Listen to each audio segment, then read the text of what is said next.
Today on the Matt Walsh Show, Jill Biden reaches out to Hispanic voters by comparing them to tacos. For some reason, it didn't go over well. Can't imagine why. Plus, J.K. Rowling continues to experience backlash for committing the sin of speaking to me. How dare she? And the creator of Friends embarks on a global apology tour to atone for all of the unwoke sins her show committed all of those years ago. Also, remember that story about Border Patrol agents whipping Haitian immigrants? Well, a 500-page report now confirms what was obvious to anybody with eyes to begin with. It never happened. It was all a lie. In our daily cancellation, can a morbidly obese person still have thin privilege? We'll find out today. All of that and much more on The Matt Walsh Show.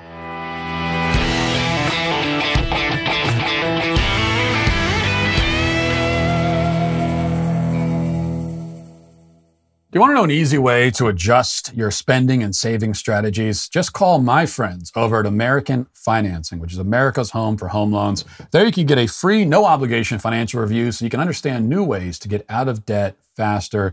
Like, I mean it when I say there's no pressure, there's no upfront or hidden fees. It may sound daunting making a call like this and you think it's going to get complicated, you're going to get roped into all kinds of different things. That's not the case. It's very simple, no pressure at all. It'll just be a simple conversation about ways you can add hundreds back to your monthly budget, and that's something that these days we could all certainly use. Maybe it'll be by consolidating debt, by adjusting your mortgage terms, or even accessing cash. Whatever it is, believe me, these guys can help. And you don't need perfect credit to make it happen either. They want to help as many families as possible. It's one of the many reasons why I like these guys so much and appreciate them. So why not take 10 minutes and learn more? If you start soon, you could close in as fast as 10 days. Just call 866-569-4711. That's 866-569-4711. Or visit AmericanFinancing.net, NMLS 182334, NMLS consumeraccess.org. Well, I could not have predicted that this would be the week when an organization would have to release a statement with the phrase, "We are not tacos." But then again, here we are. And I, for one, am loving every second of it. This all begins with Dr. Jill Biden, PhD, making a stop in San Antonio to speak at a luncheon held by a far-left Hispanic advocacy group called Unidos US. And more on that group in this luncheon in just a second. But during her speech, Biden, somehow still the most coherent and eloquent Biden in the family, but the bar is very low, wanted to show that both she and her husband are deeply in touch with the Hispanic community. You know, they understand Latin culture and its people. They especially love Latino people for the 1 or 2 minutes that they spend in the voting booth, provided that, of course, they vote Democrat all the way down the ticket. And that's the Hispanic tradition that I think they most value and cherish, though it's a tradition that has been rapidly fading, thankfully. The last few election cycles have made it abundantly clear that the Democrat Party is steadily losing its grip on the Latino vote. As a recent Reuters headline put it, Hispanic voters are losing faith in Democrats. And the article suggests that the swing in the Hispanic community towards the Republican Party is like a 10-point swing, almost 10-point swing, 8 or 9 points, just for Trump in 2020. And they suggest this has a lot to do with the abysmal state of the economy right now. And there's no doubt that that's at least part of the story. It comes as news to Democrat politicians, but minority voters are actually human beings who have real practical concerns. For instance, they want to be able to afford gas and food, and they don't want their children to, starve to death. So these are things that they're concerned about. They also don't particularly want to be murdered by criminals that Democrat DAs let off the hook. Now, admittedly, on this point, I haven't really checked the polling data. In fact, I haven't checked the polling data on all of this, on any of it, but I can just assume that it's true. And also this as well, I'm betting that a huge number of Hispanics and other minorities don't want to send their kids to school to learn about gender fluidity or to be subjected to drag queen strip teases. These are all reasons why Hispanics may be increasingly looking for political options outside of the Democrat bubble. And this is what drove, primarily, Dr. Jill Biden, PhD, to the Latino conference. And it's what led to this glorious moment, which begins with Dr. Jill Biden, PhD, attempting to praise the work of the president of the organization, whose name is Raul. That's his first name, and his last name I won't even attempt to pronounce. And that's when things go careening off the rails tremendously. Watch this. Raul helped build this organization with the understanding that the diversity of this community, as distinct as the Bogotas of the Bronx, as beautiful as the blossoms of Miami, and as unique as the breakfast tacos here in San Antonio is your strength. Now, I realize that I am in no position to criticize anybody for mispronouncing words, but even I find myself flabbergasted by bodegas. Now, she means, of course, bodega, but she pronounces it like somebody who would go to a Mexican restaurant and order a quesadilla and then try to impress her waitress by asking her to point in the direction of the El Bano. And yet this was somehow not the most embarrassing part of Dr. Jill Biden, PhD's remarks. She also, as has been much discussed in the hour since, tried to compliment Hispanic people by saying that they are as unique as breakfast tacos. And from what I understand, just what I've heard reports is that next week she'll be speaking to an Asian American organization where she'll praise attendees for being as bold and vibrant as General Tso's chicken and as reliable as pork fried rice. But this at least will not be as insulting as when she hails Italians for being as cheap as box spaghetti and says that the French are as soft and puffy as a freshly baked croissant. Now, the question, though, is that the taco comment in particular, what was it actually racist or really offensive? And of course it wasn't. It's stupid and it's hilarious, embarrassing for her, but greatly enjoyable for the rest of us. Not racist, though, right? Yet I confess that I'm not eager to defend her from the racism charge any more than she would be presumably eager to defend me from such a charge. So instead, I'll just sit back and enjoy the show as various left-wing groups pretend to have been severely victimized by Dr. Jill Biden, PhD's clumsy attempt at pandering to them. That's what brings us to, as mentioned at the top, the National Association of Hispanic Journalists, which released the following statement last night after this whole thing happened. They said, NAHJ encourages the First Lady and her communications team to take time to better understand the complexities of our people and communities. We are not tacos. Our heritage as Latinos is shaped by various diasporas, cultures, and food traditions. Do not reduce us to stereotypes. So this is they are standing up to tamp down the stereotype that Hispanic people are tacos, because that's a stereotype that, you've heard a stereotype before, that Hispanics are they're just tacos, literally. But they're not, turns out. And I'm glad we cleared that up. But are they burritos? Are they chalupas? Are they a bowl of guacamole? Further clarification, I think, needs to be made here. For her part, the First Lady has now issued an apology for calling Hispanic people tacos. Her spokesman tweeted this morning, quote, "The First Lady apologizes that her words conveyed anything but pure admiration and love for the Latino community."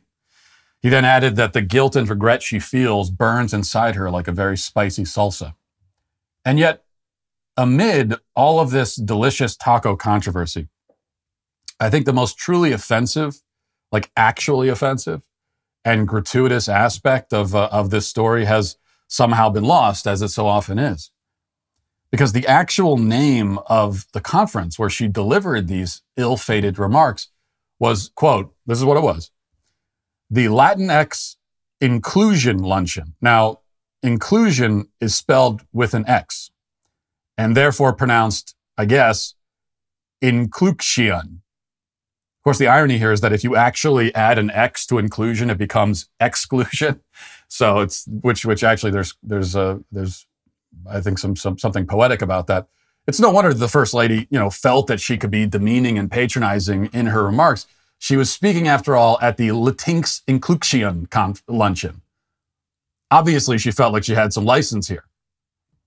The left is holding her accountable for her taco-related stereotypes, and yet they haven't noticed that the whole event promoted right in its name the Western white liberal colonization of the Spanish language.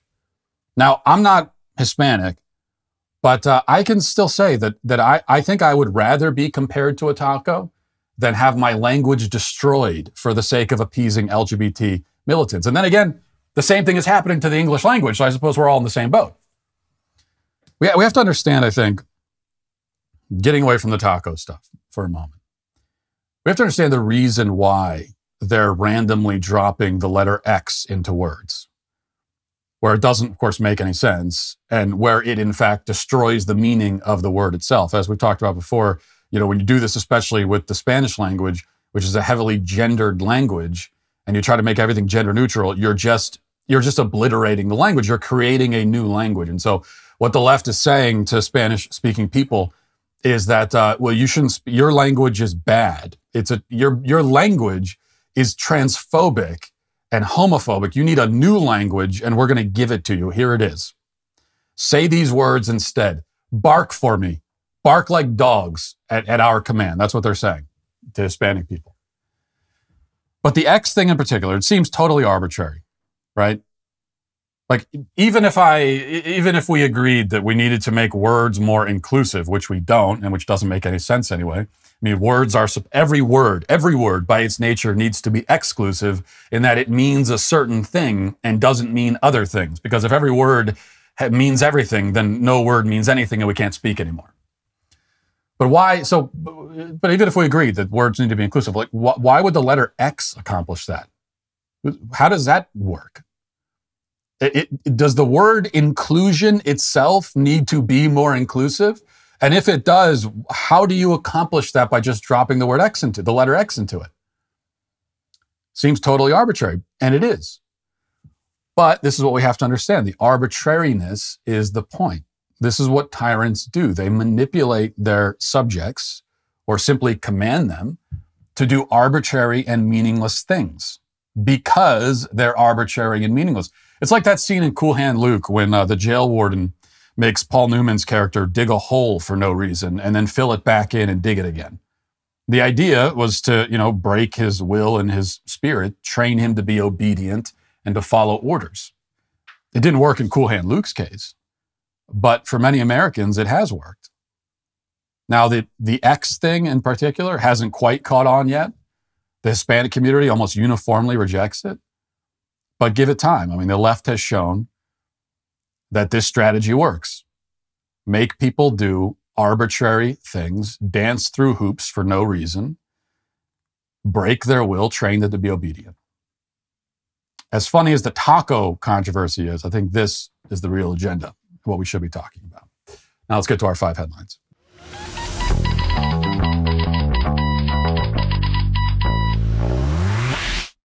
When did we decide to stop upholding free speech as a basic right? Well, I didn't decide that, but that seems to have been decided in society. What's playing out right now at big tech companies and social media sites sets a dangerous precedent. Look, it doesn't matter what your politics are or who you voted for. Everyone should have the right to express themselves freely. Sadly, the big tech monopoly has instead opted for silencing tactics and censorship instead. To fight back against big tech's control of the internet, I use ExpressVPN. We use ExpressVPN on your computer or your phone. You make yourself anonymous, much of your online presence anonymous, by hiding your IP address. Just call me Jill Biden. That makes your activity more difficult to trace and sell to advertisers. ExpressVPN encrypts 100% of your network data to protect you from eavesdroppers and cyber criminals as well. What I like most is how easy it is to use. It just takes one click to protect all of your devices. That's why ExpressVPN is rated #1 by Business Insider. So let's stop allowing big tech to revoke our rights to free speech. Why not revoke their right to your data instead? Secure your internet with the VPN I trust for online protection. Visit expressvpn.com/Walsh. That's expressvpn.com/Walsh to get 3 months free with my exclusive link. Go to expressvpn.com/Walsh right now to learn more. All right, we'll start here. So the J.K. Rowling saga continues. The story is, last I checked, is still trending on Twitter after like 2 or 3 days. They still can't quite get enough of this. And just to back up and review here, because it's changed a little bit, right? So I mentioned yesterday how J.K. Rowling criticized me for my critique of Macy Gray, who's the pop singer who went on Piers Morgan early last week, and made the very controversial statement that women exist and are female and they have babies and they have breasts, and that's how she defined them. And then she lasted about 2 or 3 days until she went crawling to do the pilgrimage to Morning Network TV, where she apologized and said, well, actually, women don't exist. It's just a vibe and everything else. I criticized Macy Gray, said that she's a coward because she is. And then J.K. Rowling criticized me for attacking women. And she said that I can't possibly know what it's like to be a woman standing up against the trans mob. Not her words exactly, but I can't know what it's like to be a woman because I don't have to deal with all of that. Well, yesterday, when we talked about this, I didn't go through the whole exchange that I had with J.K. Rowling. It was more than just, the one tweet back and forth. I responded to Rowling's tweet to me by telling her that, well, actually, I have experienced death threats, everything else from the trans mob for years now, but especially because of my film. And she responded to me after that saying that, well, that my film, referring to What is a Woman, here's her exact words. She said, it did a good job of exposing the incoherence of gender ideology. That's all she said, right? And that was it. That was the end of our exchange. And because of that, even though, again, the only reason initially that J.K. Rowling said anything to me at all or about me was to criticize me, because she had that one sentence acknowledging the film and saying that it did a good job of exposing the incoherence of gender ideology. Because of that, that's why this story has continued to trend. And there have been many headlines just like this from Pink News. J.K. Rowling criticized for praising dangerous anti-trans film by far-right bigot Matt Walsh. And then this from The Advocate. It says, J.K. Rowling and Matt Walsh bond over transphobia. Get blasted online. And the Daily Dot says, J.K. Rowling endorses transphobic documentary by alt-right commentator Matt Walsh. So I'm an alt-right commentator now. I didn't know. I always learn new things about myself anytime my name appears in headlines. Here's a bit of the Pink News article. It says, the Daily Wire film features Walsh asking, what is a woman, to a variety of people, including a pediatrician, a surgeon who specializes in gender-reaffirming surgery, and controversial psychologist Jordan Peterson. The film has been called transphobic by Rolling Stone and dangerous by LGBTQ Nation. Well, if it's called that by LGBTQ Nation, then you know it's true. We know we can trust LGBTQ Nation. Rolling Stone, never mind the fact that, as we established, yes, they did call it transphobic, and I think they also called it dangerous. But as we established, none of the people involved in writing this article, this hit piece on What is a Woman for Rolling Stone, had actually watched the film. The editor made it through 11%, and the writer of the article didn't watch any of it whatsoever. But never mind that. Pink News says it provides ammunition for those who seek to deprive transgender people of access to affirming and life-saving health care. Walsh, the author of Johnny the Walrus, a notorious anti-trans children's book, has become known for describing himself as a theocratic fascist, a label that has been directed at him previously by his critics. In a blog post explaining his use of the label, which he uses in his Twitter bio, Walsh claims that it could be an obviously sarcastic joke, or it could be a completely literal and sincere statement without the slightest hint of irony or sarcasm. It is definitely the latter, can I just say. Could be one of the two, but I think I've been very clear about this for years now, that I'm a theocratic fascist. I have plans to take over not just this country, but the hemisphere, and put you all underneath my tyrannical boot heel as my servants and slaves. That's my plan. I think I've been very open about this. And yet, again, all Rowling did was acknowledge the film in the context of criticizing me, and this is a story to the left. They can't handle it. They can't deal with it, because they believe that they have the right. Well, there are a few reasons for this. A few reasons why this becomes a story they talk about for 3 days. One of them is that they believe they have the right to control who J.K. Rowling speaks to. Like, what they're saying to us, you're not allowed to talk to him. Even to criticize him. Can't talk to him. Can't talk to that guy. They can control who she speaks to and who she speaks about. Why do they think they have that right? Well, they think they have that right with everybody, but especially because she is a woman. You know, the left believes that it owns women, that women are its property, just like they believe this with racial minorities in this country. And that is a unique challenge for women who stand against them. That on top of getting all the normal anger and backlash, there's also this sense of they're treated like traitors. Like there's this sense of betrayal. How dare you? You're supposed to be on our side just because of your sex, even though sex doesn't exist. But still, we determine based on that you belong to us. And the fact that that is a unique challenge for women, that's something that I'm perfectly prepared to acknowledge. In fact, I'm eager to acknowledge it. I've said it many times. The problem, though, and this is what I'm running into with the feminists, even the feminists who are critical of the trans agenda, is that they can't leave it at that. This is the case for J.K. Rowling herself as well.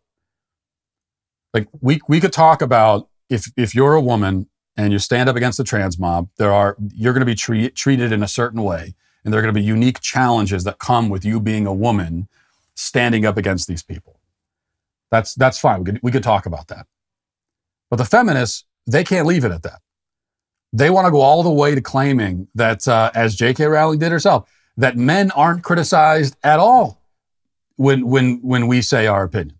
That we experience no backlash because we're men, which is just completely absurd.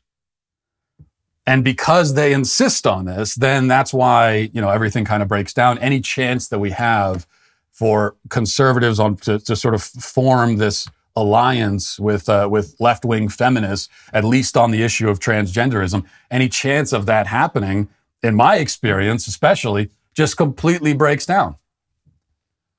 Because they are beholden to this victimology, this victim hierarchy, and they can't get past it. They can't see past it. And the thing is that no matter who you are, if you take a stand against the orthodoxies of the day, there are going to be unique challenges for you. Whatever your position is, whoever you are, whatever your identity is, you're going to have to deal with certain things, and some of that's going to be unique to you in your particular station in life. Nobody is exempt from that. And so the position, and if we want to break it down male and female, position women are in is that, again, the left thinks that if you're a woman, well, they own you. They have ownership of you. Even though you belong to a category that doesn't exist according to them, still they own you. So if you say anything, then you're a traitor. If you're a man, on the other hand, then you're a villain. You're worthless. So there's the people that they think they own, and there's people that have been cast as the villain. Which category is it better to be in? Which category is treated better? I don't think either category is treated well. Just you're treated like worthless scum in slightly different ways. I don't know why we can't simply all agree with that. Moving on to this, Marta Kaufman, who's the creator of the what I think next to Seinfeld maybe at least is the second most overrated sitcom of all time, Friends. She's been on an apology tour recently, and I'm not exactly sure why she's been doing this now in particular. I don't know I guess she has something she's promoting. She's got another show coming out. I don't know that exactly, but I could only assume that she's got something else she's working on, and so she wants to set things right with the woke brigade. So she's been going around trying to right all of the unwoke wrongs that her series committed somehow back in the 90s. Now, I was never, as noted, never a big fan of Friends. I've seen a few of the episodes. It always struck me, even in the 90s, as pretty politically correct. Okay, it never would have occurred to me that there's anything offensive to the left in Friends, but apparently there is. There's quite a lot. So for the last few weeks, she's been going around apologizing for all of the various groups that were hurt by Friends somehow in an effort to become an ally now. So we'll start with this. She appeared on Talk TV. This was at the end of June, a couple weeks ago, to talk about the racism on her show. I had no idea there was racism, but there was, as she confesses here, but she's going to set things right. And listen to this. It took me a long time to begin to understand how I internalized systemic racism.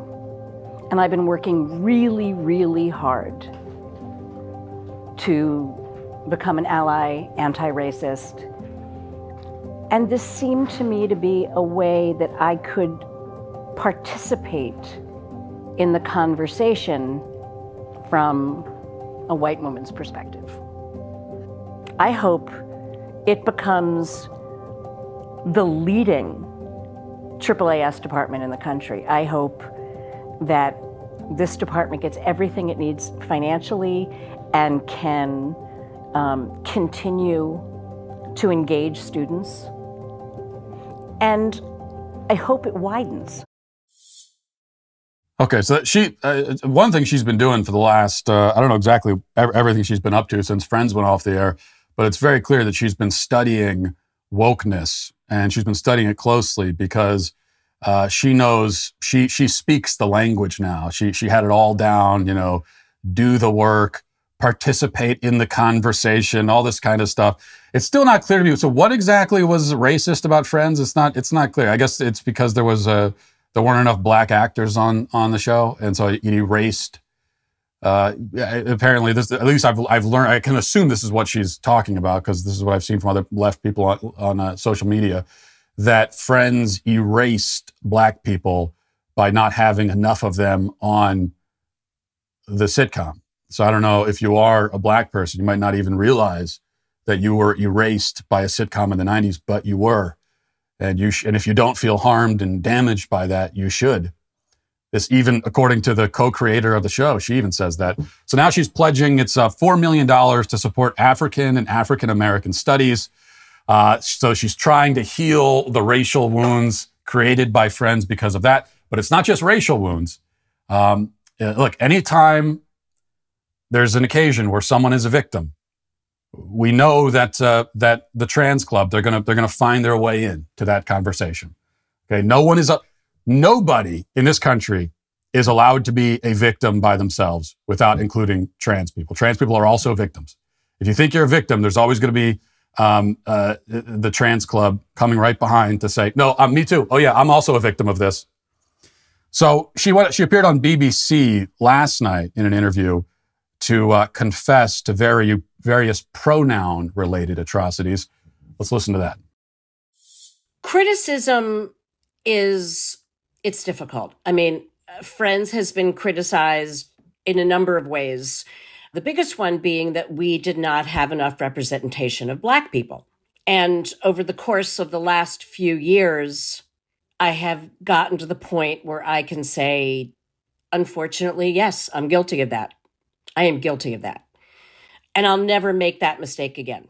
I was clearly part of systemic racism in our business. I was unaware of that, which makes me feel stupid. So yeah, that was a very valid, extremely difficult criticism, which still I get emotional about.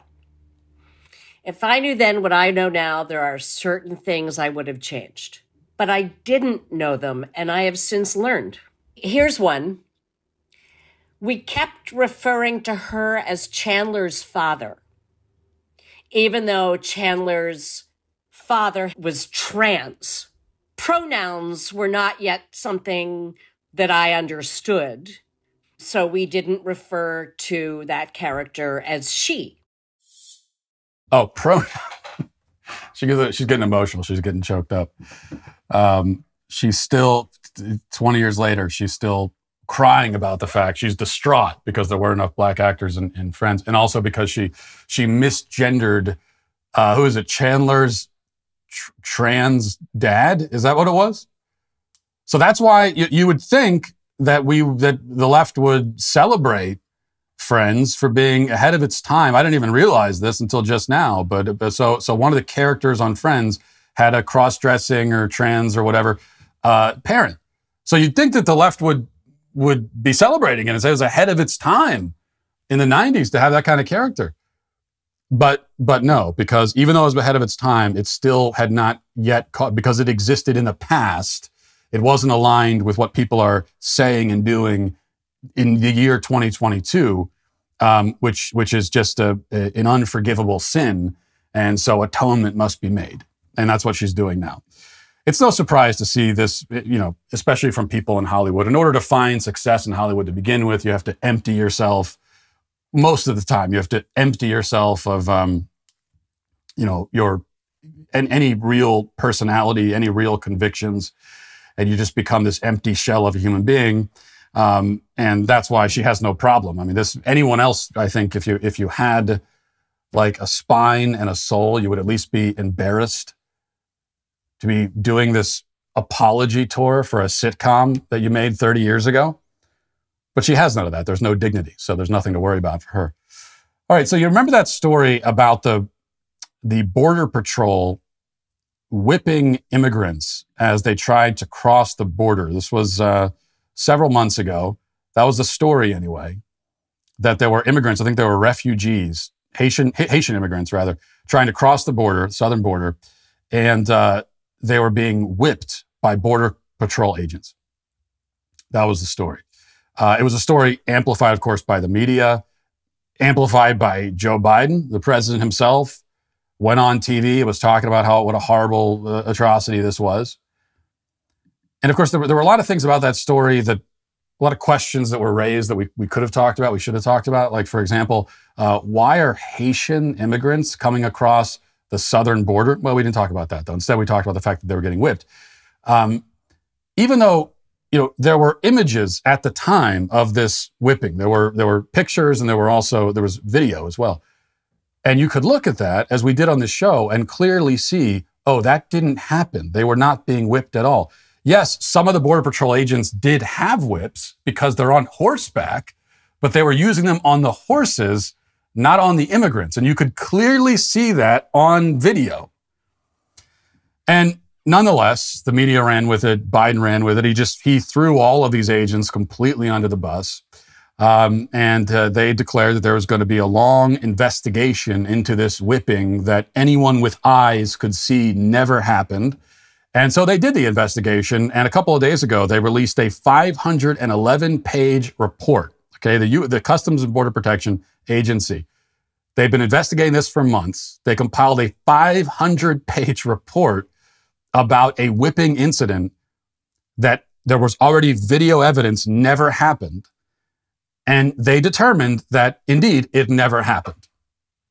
That's what the report declared. And yet, here's the headline. Here's how the media is translating it. I think this headline in NPR is representative. It says, "The agents on horseback who chased migrants used unnecessary force, a report finds." That's how they are summarizing it.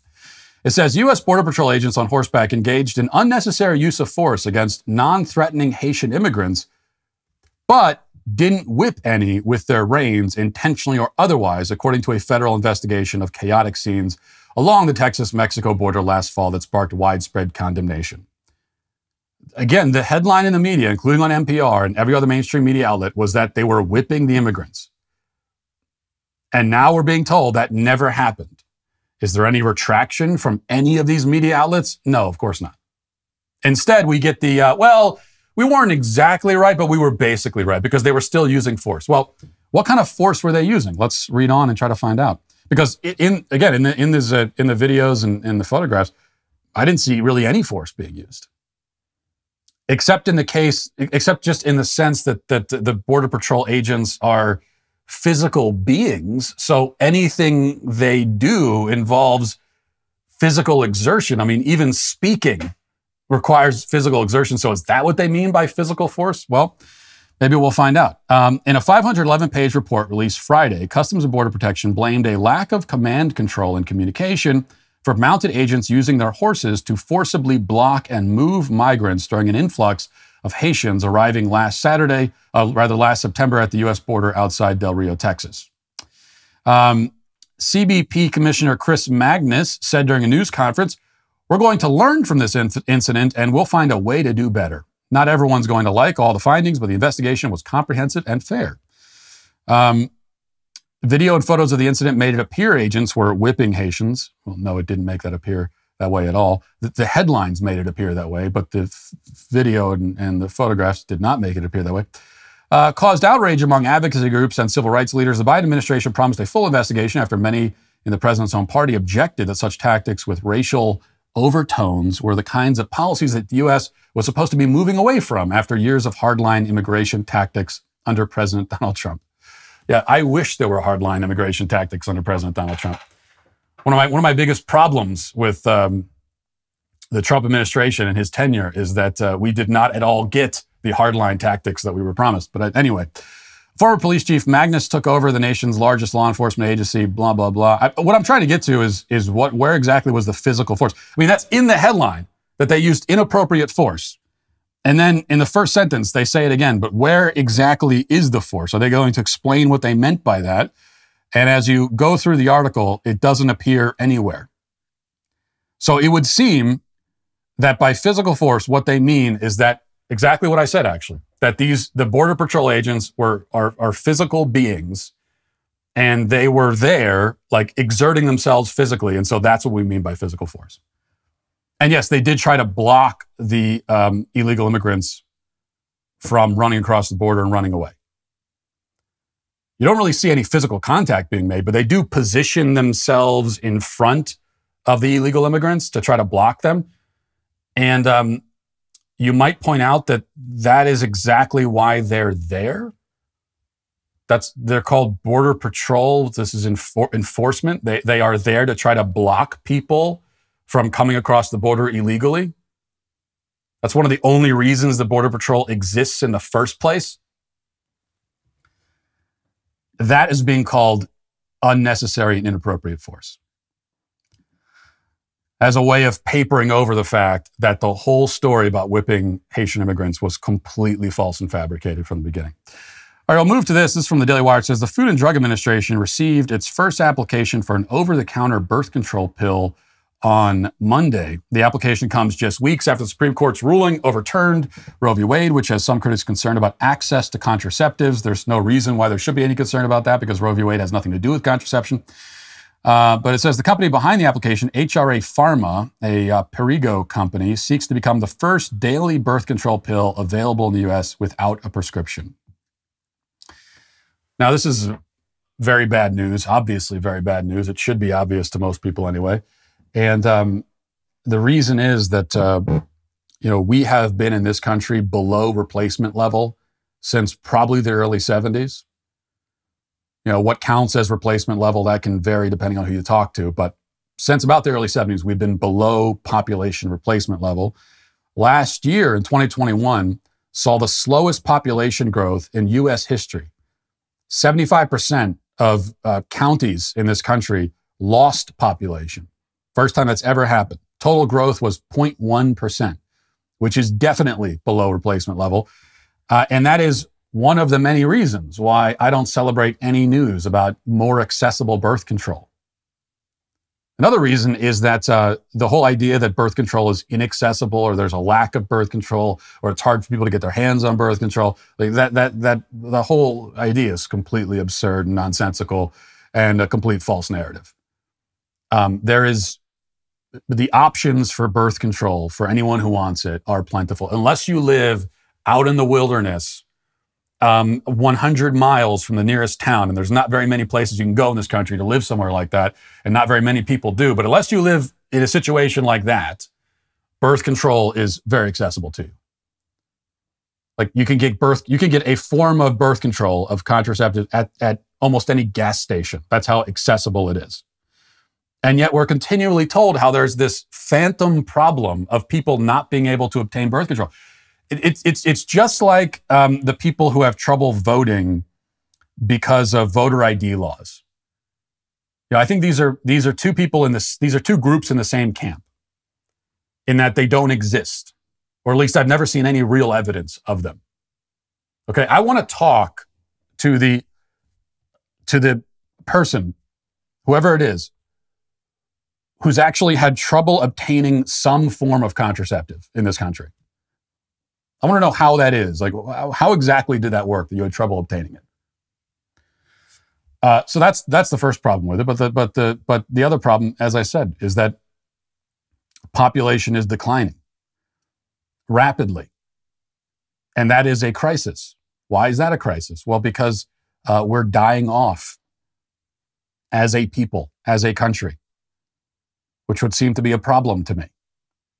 We are literally dying off, which leads to an older, more frail, more vulnerable population. People just kind of wasting away without anybody to care for them, which is what we're experiencing right now. It's going to get a lot worse in the next 50 to 70 years. So if you think that civilization dying off is a problem, then there's no reason to celebrate greater access to birth control. That's the exact opposite of our problem. We do not have a problem with a lack of birth control. If anything, the problem goes the other way. And why is our population declining? Well, it has a lot to do with birth control. Has a lot to do with the fact that people are increasingly giving up on human relationships entirely, replacing it with internet porn and that sort of thing. It has a lot to do with materialism. People are prioritizing other things, their material comfort and luxury and everything, rather than having and starting families and leaving a legacy and having progeny and descendants and everything else. And at the bottom of all of that, I think, is the fact that we as a civilization are despairing of ourselves. We're just giving up on existence. We're simply giving up on it. And you could see that in people, because when you, as I said, you would think it'd be obvious that our population declining and dying off is a problem. You'd think that would be obvious to people. And yet, when you tell people that, very often they kind of shrug their shoulders. Oh, why does that matter? Why does it matter if your civilization dies off? If I need to explain that to you, then we have big problems here that go beyond this conversation. All right, let's go to some good news before we get to our comment section. This article from CNN unfortunately ropes Biden into it and tries to give him credit for something that he had nothing at all to do with. But if you can overlook that, the story is quite fascinating. It says, the first glimpse of how the James Webb Space Telescope will change the way people see the universe has arrived. President Joe Biden has released one of Webb's first images. And of course, the president didn't release the image from the satellite, but whatever. And it's the deepest and sharpest infrared image of the distant universe to date, according to NASA. The image shows a galaxy cluster, and it's called gravitational lensing. This created Webb's first deep field view of incredibly old and distant faint galaxies. The presentation occurred at the White House during a preview event with NASA Administrator Bill Nelson. And then today and throughout the week, they're going to release some more images from this telescope. This telescope, and we'll put the image up on the screen, you can see it. This is a telescope positioned 1 million miles away. Now, the Hubble telescope, I think, is like 300 miles outside of Earth's orbit. This is 1 million miles away, orbiting like around the sun, capturing images 5 billion light years away, which is to say 5 billion years into the past. And when you look at that image, each blob of light that you see there in the image is a galaxy. And each of those galaxies has like 100 billion stars. And each of those galaxies is millions of miles away, millions of light years away from each other, yet they seem so crowded together in the image. And yet, if you were to hold up a grain of sand in front of your face, it would block out this whole region of space from your perspective. Okay? Billions and billions and trillions and zillions of miles with billions of planets and suns and nebula, galaxies and black holes and probably millions of advanced civilizations, I'm assuming. All of that, from our perspective, tinier than a grain of sand on the beach. That is interesting. You better be interested by it. If this doesn't interest you, then I don't know what else to tell you. I don't know what to say. I give up. Let's get to our comment section. Daily cancellations are the law and order of the day. We the sweet baby gang. Given recent SCOTUS wins, it feels like the pendulum may be swinging back to a time when the nuclear family was situated at the center of American life. We've got a long way to go, but maybe we're headed there ever so slowly, where, in this case, real conversation, learning, and growth begin at home with your family gathered around the table. In President Ronald Reagan's farewell address, he said, all great change in America begins around the dinner table. Bring your family to the dinner table with Good Ranchers. Then Good Ranchers cares deeply about providing families with high quality meat and doing it at a reasonable price, as always. Their mission is to bring people to the table, making those shared moments with your loved ones easy, accessible, and delicious as well. Good Rancher ships 100% American meat, born, raised, and harvested in the U.S. right to your door. Plus, when you subscribe, your price is locked in for life. The entire time you're subscribed to them, you get the same price. You know it's not going to go up. I've scarfed down everything they sell. My wife enjoys it. My kids, as picky as they can be, they like sitting down when we're eating Good Ranchers. Their T-bones, ribeyes, burgers, everything from them is great. I haven't been disappointed by anything. Good Ranchers not only supports American agriculture, they also are big fans of the Daily Wire. They sponsor all of our shows. So go check them out. Use my code Walsh for $30 off, plus free shipping on your order. Take advantage of this offer today. You can invest in time shared with your family. You're going to buy meat anyway. Buy great meat from folks who support all that we do here. Go to goodranchers.com/Walsh to start bringing people back to the table and eating seriously delicious food. Now, we do have some comments from the show yesterday, but there were two others that I neglected to read yesterday as we were reading comments from a video we released during vacation where I was ranking the worst superheroes. And I was reading some comments from some very angry nerds who were mad that I was being disrespectful of superheroes and superhero mythology. I just want to read two other comments to you because these are great. Yukubu says, "Hey, Matt, I just want to say you are absolutely right. You're not qualified to make this judgment of superhero movies. If you think that the Wonder Woman outfit isn't the right one for war, maybe if you research on the character, you'll know better." Oh, yeah, Wonder Woman in like a spandex leotard fighting trench warfare. By the way, also bright colored, but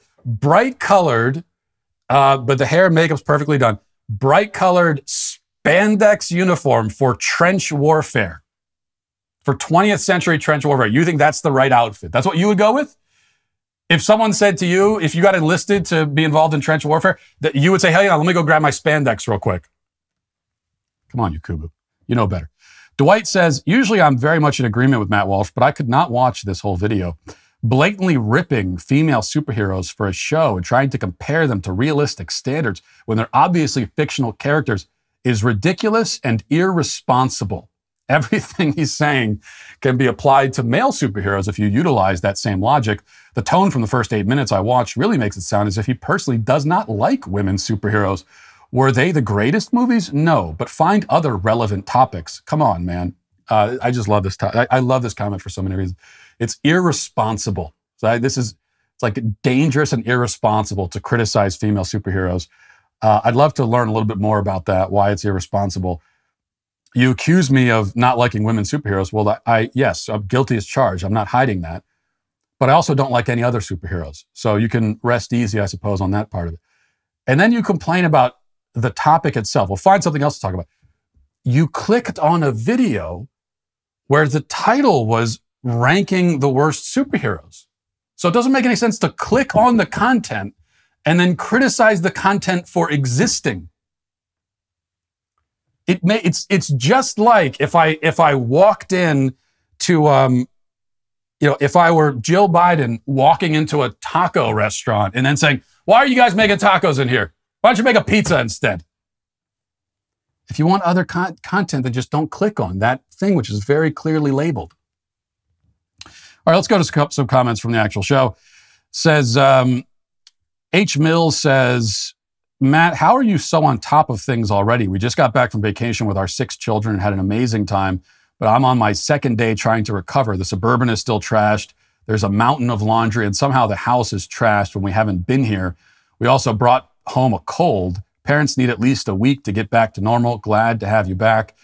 Yeah, well, this is all camera tricks, I assure you. This is, any parent knows this, that after going on vacation as a family, you need another vacation from the vacation.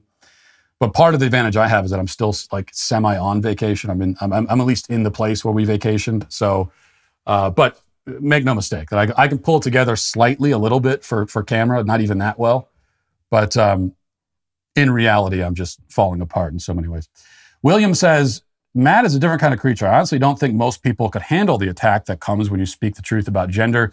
Not that I'm excusing her giving in to threats, but I can't imagine what it feels like to be subjected to leftist attacks. So I kind of agree with J.K. Rowling standing up for her, but I also agree with Matt that it's better to stand your ground in the long run." Yes, it's difficult when people are attacking you, but And we can acknowledge that. And I think we've all acknowledged that. And I acknowledge that. I've experienced it, so I know that it's difficult. But once we acknowledge that, then we just have to move on. Because if we're going to tolerate that as an excuse indefinitely, then nothing's going to ever get better.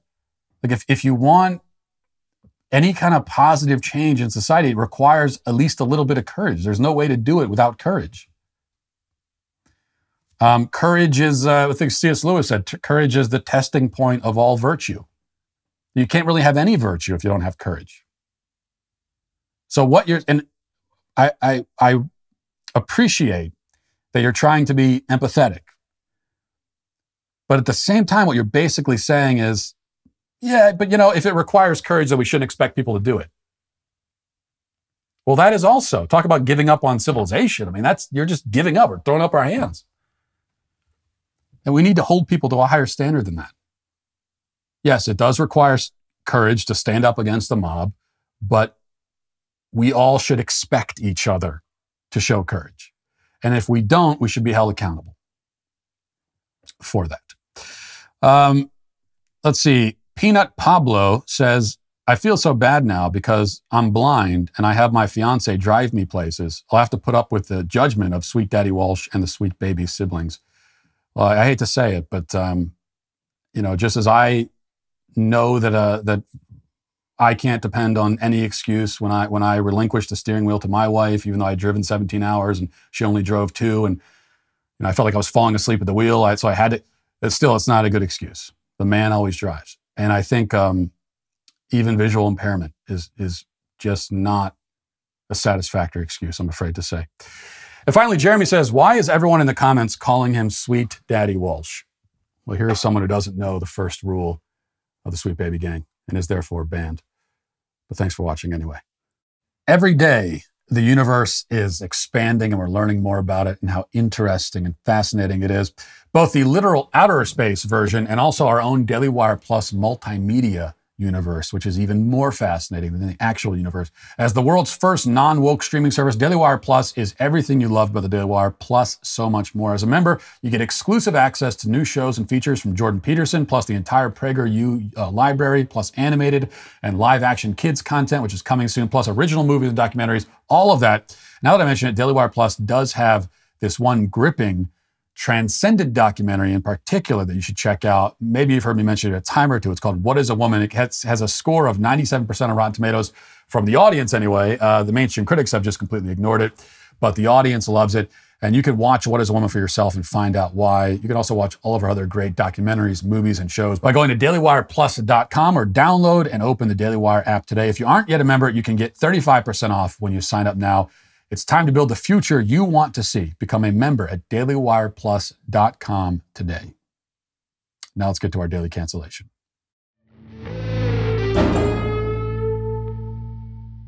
Well, it's been a prolific week for privilege. It all began on Saturday with a rousing Twitter debate about Anne Frank's white privilege. Now, apparently some leftists on the platform had been discussing the issue of inherent privileges allegedly enjoyed by victims of the Holocaust. And TMZ was the first outlet to pick up on this conversation and report on it with the breathless and only semi-coherent headline, Anne Frank, she had white privilege? Twitter debates.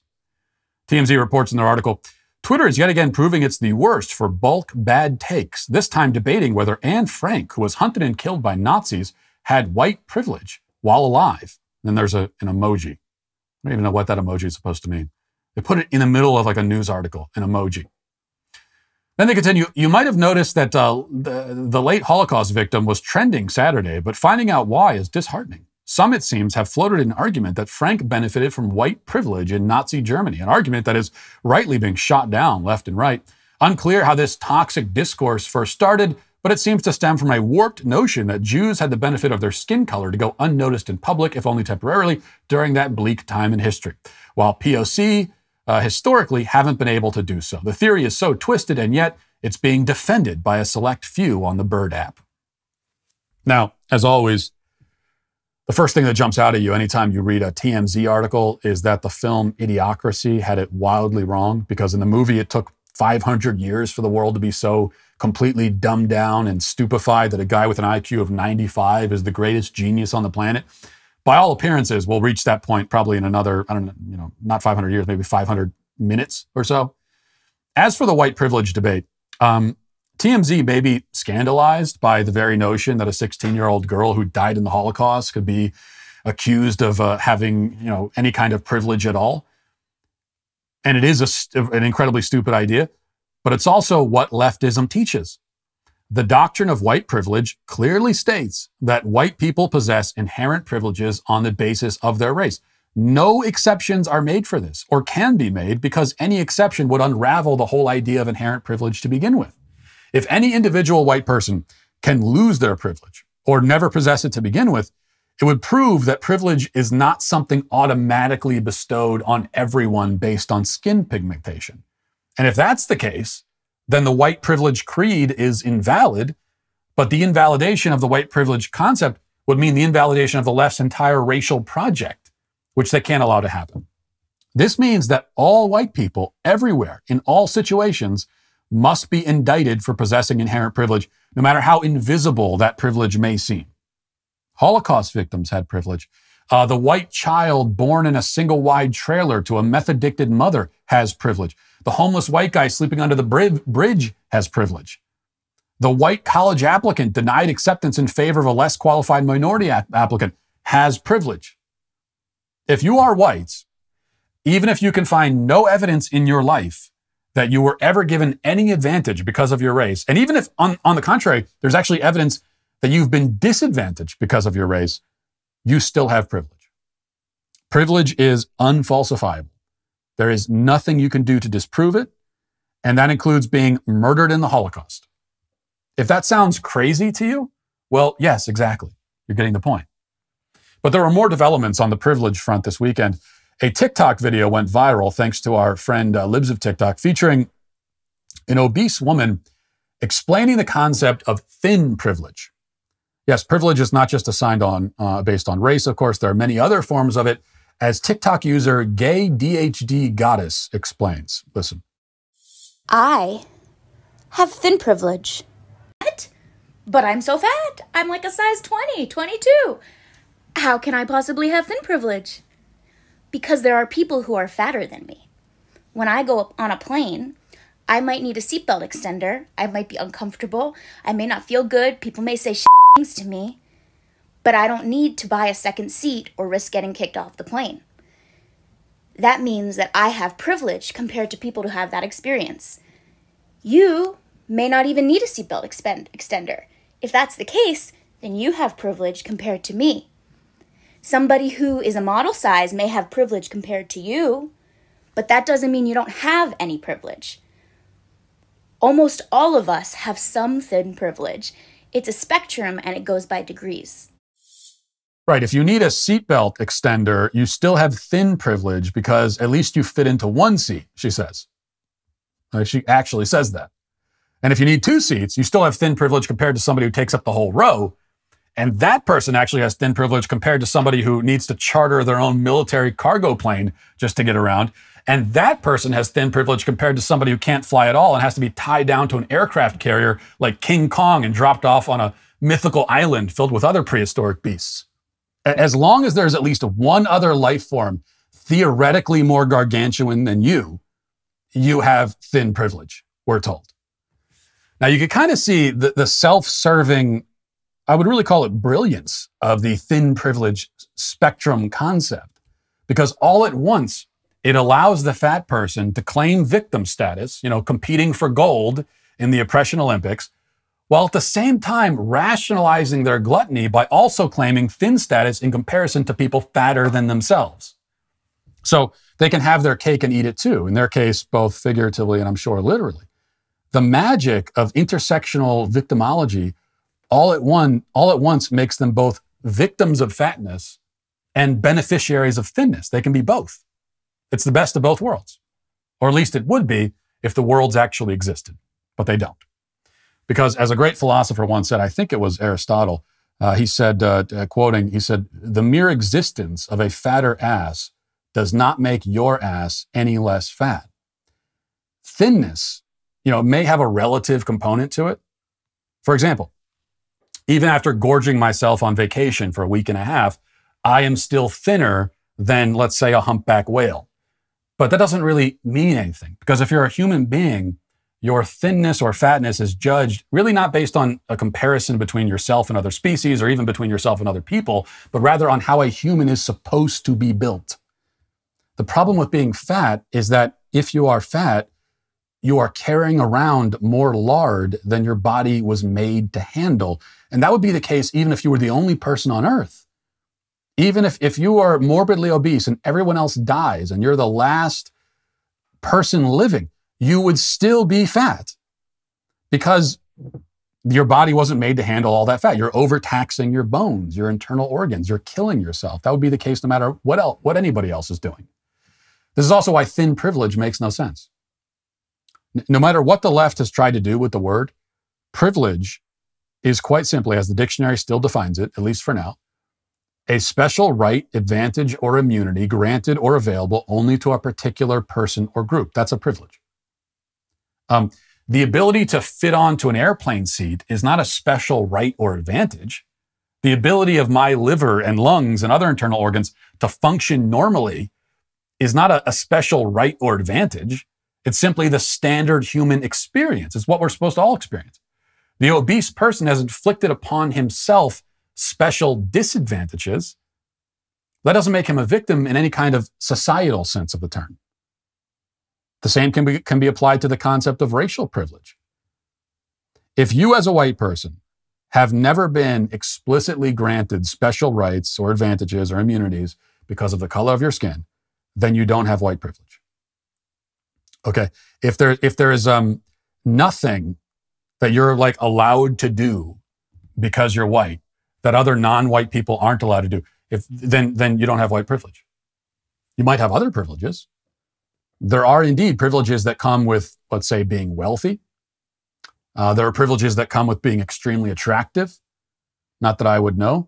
This is especially the case if you're a woman. All kinds of privileges come with being an attractive woman. And most of all, there are privileges granted on the basis of ideology. You will enjoy the support and encouragement of every powerful institution in the country if you're on the left side of the ideological divide. That's the greatest privilege that our society has to offer.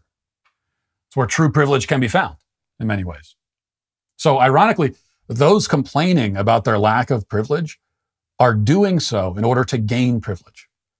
By professing the doctrine of privilege, they're publicly aligning themselves with leftism and ensuring that they'll be granted all the privileges that come with it.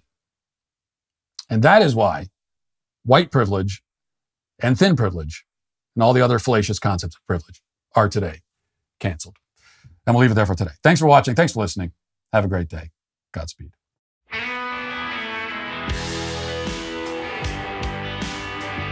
The Matt Walsh Show is produced by Sean Hampton, executive producer Jeremy Boring.